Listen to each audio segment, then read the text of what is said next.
falando um pouquinho mais sobre os processos, né, para começar a modelar uma peça, eu acredito que todas as etapas teve bastante dificuldade. Então, desde o início a gente precisa amassar o barro muito bem, porque se a gente amassar como se fosse pão, a gente vai criar bolhas nesse barro, e bolhas são sinônimos de rachaduras, de explosão dentro do forno, coisa que a gente não quer. Então a gente precisa, primeiro de tudo, amassar muito bem esse barro. Então tem o jeito certo, importante também a postura, para você não lesionar, né, o braço, o ombro. Então foi muito difícil, eu fiquei treinando assim por horas até eu conseguir amassar de um jeito satisfatório. Aí depois que a gente faz, né, que a gente amassa, que a gente cria o formato da montanha, a gente precisa centralizar esse barro.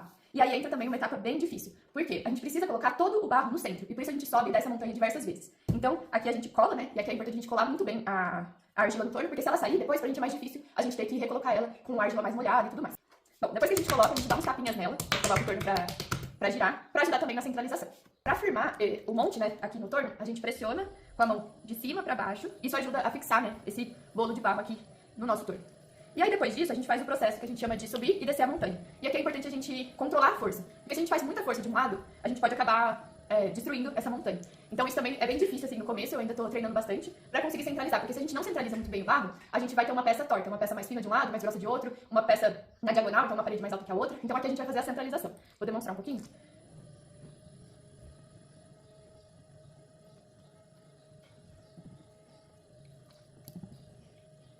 Então a gente sobe a montanha, porque quando a gente faz esse movimento de subida, a gente tá jogando todo o barro pro centro do torno. Aí é sempre importante trabalhar com o torno limpo, né? Depois que a gente sobe a montanha, a gente desce a montanha empurrando pra frente, e isso ajuda a trazer o barro também pro centro. E esse é um processo que parece simples, né? Só subir e descer, mas a gente sempre tem que estar buscando a centralização do monte de barro. A gente também empurra, faz força e joga um pouco o corpo, pra ajudar a empurrar pro centro, sempre limpando os excessos.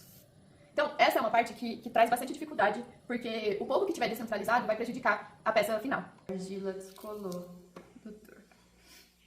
Então, depois de centralizar a peça, a gente vai perfurar ela novamente.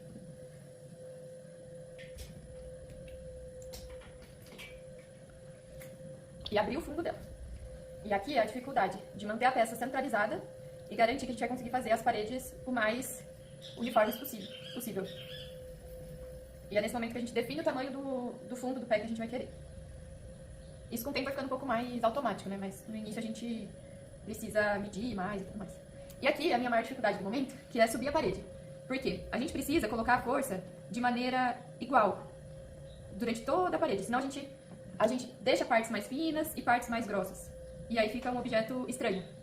Então esse tem sido um grande desafio.